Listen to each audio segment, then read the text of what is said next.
This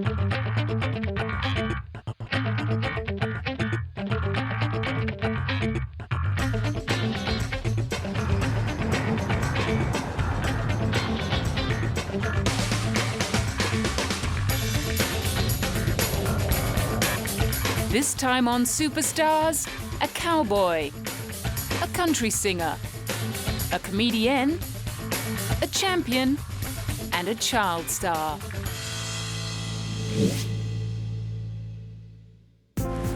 You gonna do this again next summer? Heath Ledger's multi-nominated performance in Brokeback Mountain was described by one critic as good as the best of Marlon Brando and Sean Penn.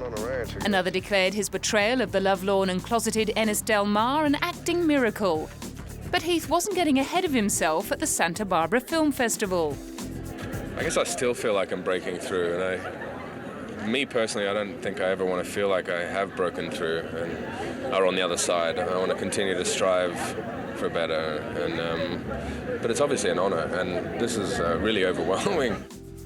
Not only did Ang Lee's epic win him a swag of accolades, it also introduced him to his future partner Michelle Williams, who's cast as his long-suffering wife. Ate them up. Do you remember? I looked in that case first chance I got, and there was my note still tied there. That line hadn't touched water in its life. My life changed certainly from meeting Michelle. And I have a family, a beautiful family, and two beautiful girls, thanks to Brokeback Mountain. So it's extraordinary, the level in which my life has changed. His other beautiful girl is daughter Matilda Rose, who was born in October 2005. Heath's Brokeback co-star Jake Gyllenhaal is Matilda's godmother, which may seem a little spooky to some.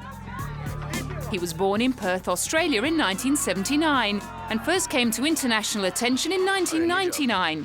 Starring in the Hollywood teen comedy 10 Things I Hate About You and Australian drama Two Hands.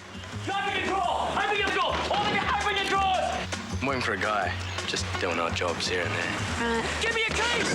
The next year, he played Mel Gibson's son in The Patriot. I was wounded. These people gave me care. They have nothing to do with the dispatch. And he gained critical acclaim as Billy Bob Thornton's suicidal son in Monsters Ball. I don't give a damn who you come by to see. Get them out of here right now.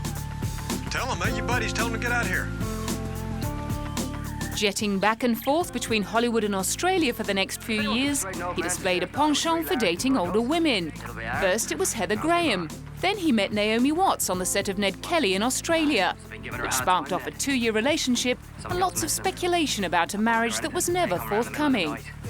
Tear the place apart, scaring the kiddies and all, you know. Ned Kelly tanked, but Heath's confidence with women stood him in good stead for his portrayal of Casanova opposite Sienna Miller the next year, a role in which he invested little research.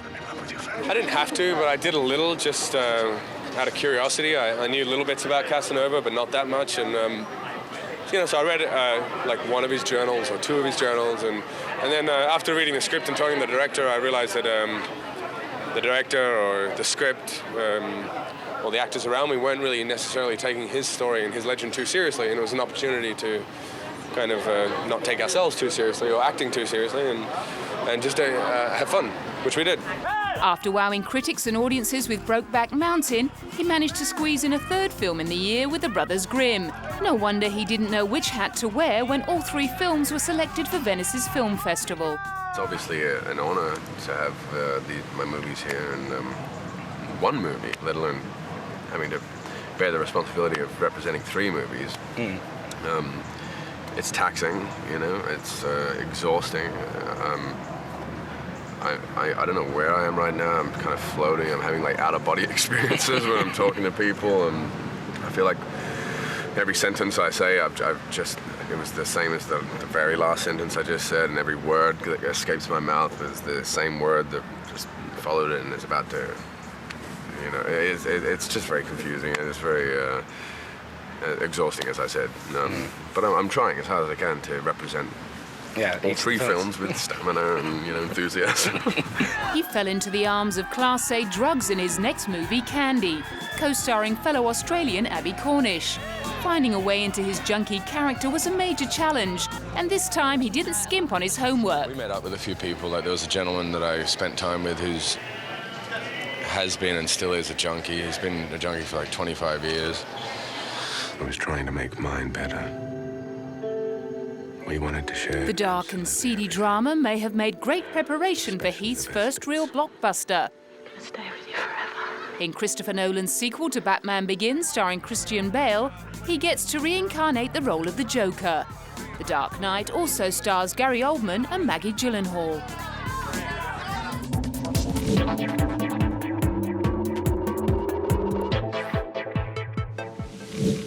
Walk the Line star Joaquin Phoenix may seem pretty serious on screen, but off duty he enjoys a good joke.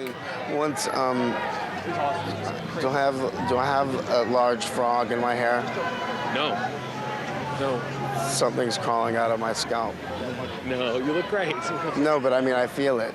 I'm not worried about the looks. I'm worried about the sensation of my brain being eaten by a bug.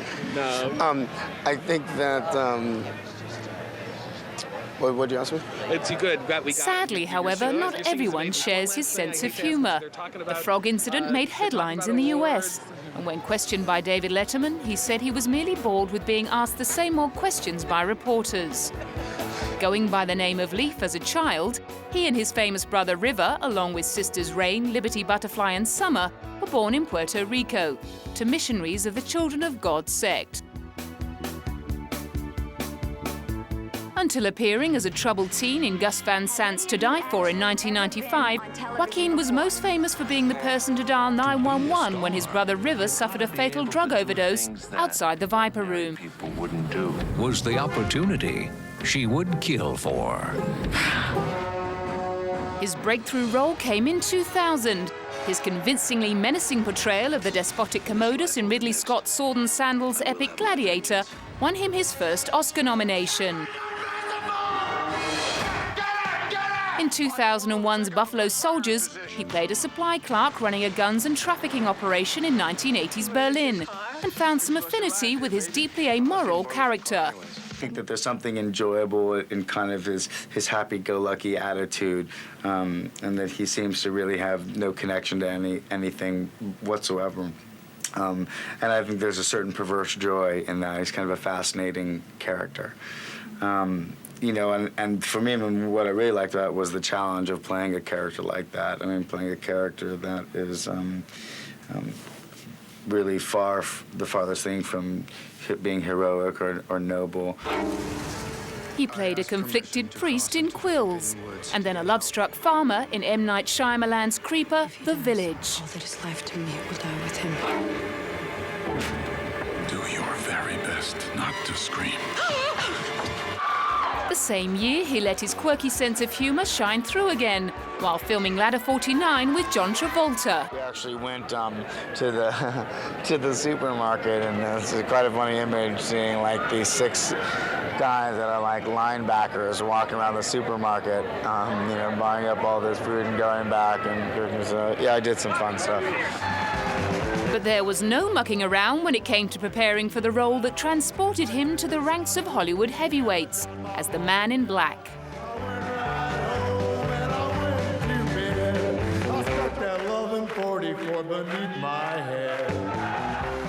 I knew long before I started shooting, you know, I called my agent and said, I won't work for 6 months to a year after this, because I know that I'll put 6 months into prepping it, and I'll want that time at the end to kind of be done with it and kind of take on something new. So, you know, I knew that I wouldn't work, and I haven't. He knew that resurrecting the legendary Johnny Cash would be no mean feat, not least because of his uniquely deep voice. For me, I found his speaking voice through his singing voice. You know, when I first approached character, I thought, you know, and I did like every kind of bad impersonation to begin with, you know, and I couldn't control my voice. I'd never kind of spoken so low, and he had a very specific rhythm and a way of talking. And I found that once I'd gotten into the music, that I had kind of a greater understanding of who John was and how he spoke and just his demeanor. Hello, I'm Johnny Cash. The film portrays the late singer's early success, drug addiction, and long courtship of June Carter. And all the songs of the film's soundtrack were sung by Joaquin. When hearts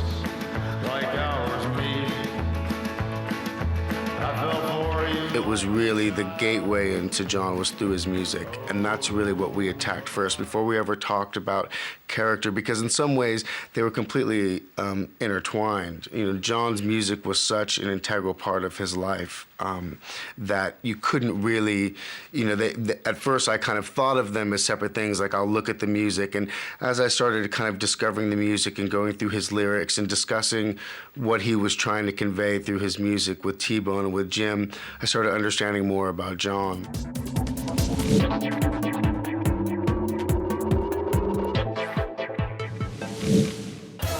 Her famous perfectionism may have earned her a reputation as a backstage diva, but the divine Miss M was all humility and generosity when turning her 60th birthday party into a giant fundraiser. I've had a wonderful career, but I must say that the work that I do in parks and gardens for the citizens of New York is the best work that I've ever done.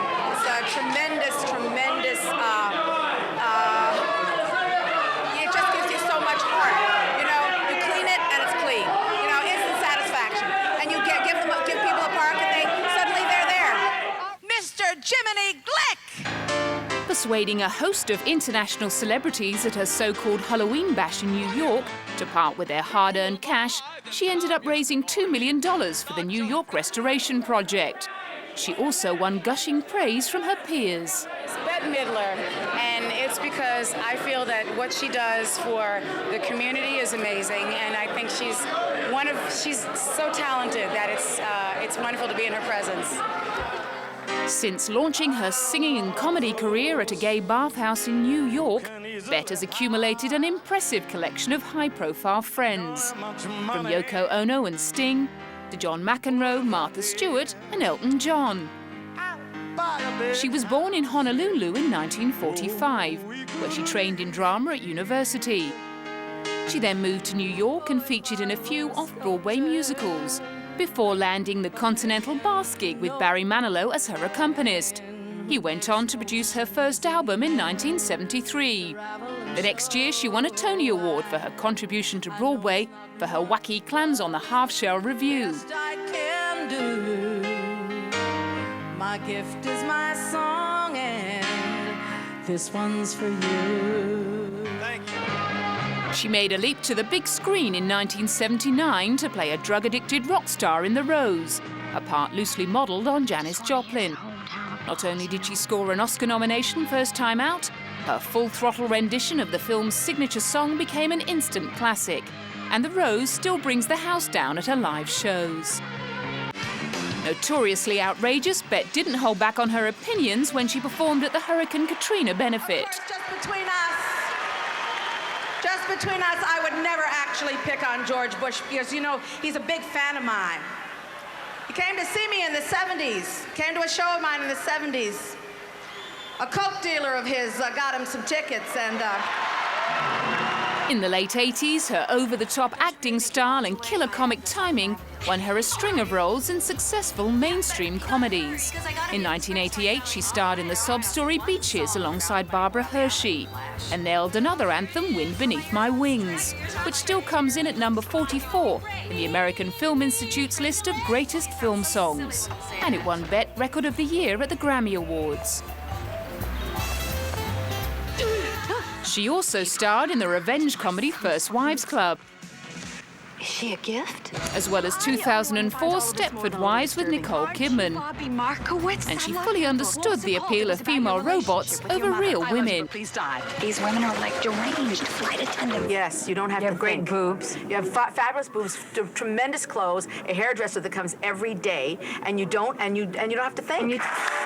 True rumours of diva-like behaviour on the set of the film were strenuously denied by Bette and Nicole. Since her short-lived dip into television sitcom, Bette has found inspiration in the catalogues of some of the singers she idolised as a child. There's so many singers that I'd like to pay tribute to. Some of them were, people that I grew up with, like Dusty Springfield, and I always loved her. I always loved Nina Simone, and I always loved Laura Nyro. I can wash 44 pairs of socks and have them hanging out on the line. After recording the Rosemary Clooney songbook in 2003 with old collaborator Barry Manilow, she bravely took on Peggy Lee. And having been signed up to take over from Celine Dion as the headline act at Caesar's Palace, the Big 60 ain't nothing but a number to Miss M. I think it's going to be a blast because I have a lot of waters under the bridge. I've been in New York for 10 years. I've been doing my gardening program for 10 years. I've got, a wonderful daughter. I've got a fabulous husband. I want to help the world. I want to do my part. I have a lot to be thankful for, and I am thankful.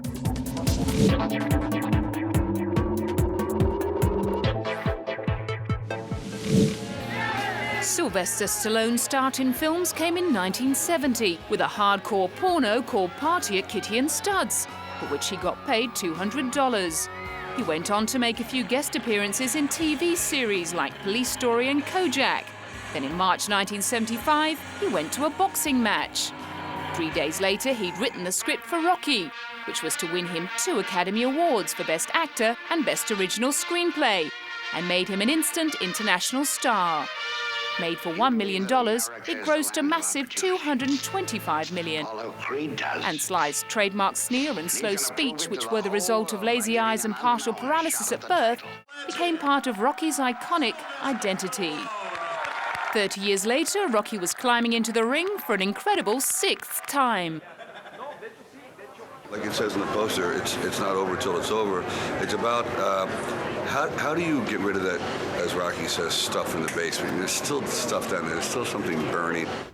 Sly's decision to bring Rocky out of retirement was based in part on the unsatisfactory ending of the previous installment, which bombed with audiences and critics alike way back in 1990. I didn't hit the right chords, and I thought it was kind of a depressing ending, and it wasn't very fulfilling, and certainly the people let me know their feelings on that, so it ate at me a long time, and I really wanted to give the character a kind of a solid send-off. It turned out to be a smart maneuver, with Rocky Balboa pulling in Sylvester's biggest box office haul since 1993's Cliffhanger. Rocky's place in the public consciousness was secured by the inclusion of memorabilia in the Smithsonian's National Museum of American History.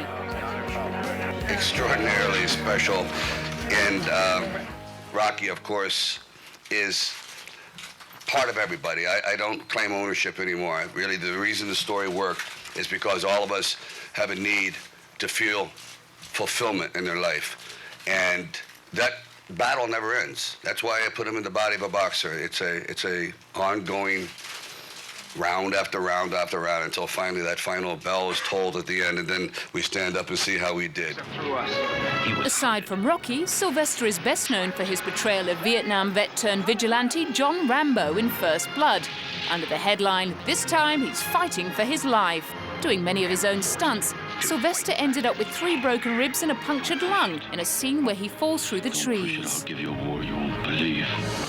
During the 80s, he made 2 more Rambo movies and Rockies 3 and 4. His successes in the 90s included Demolition Man, The Specialist, and Cliffhanger.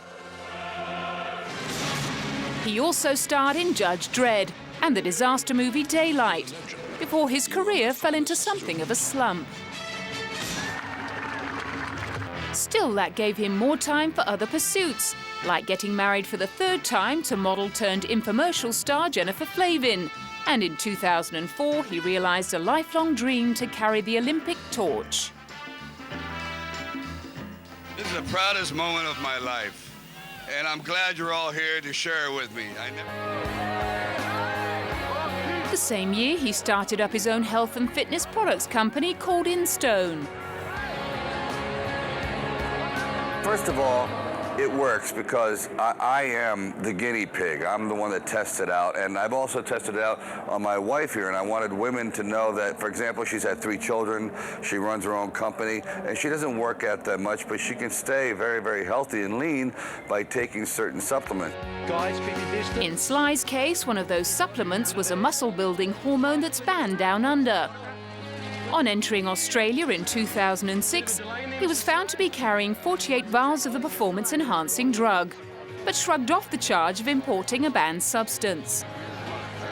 Well, it is, because life has sad parts, and we are always going to take body shots from life. When we least expect it, it's going to knock you down. And the real drama in life and the real victory in life is getting up off the ground.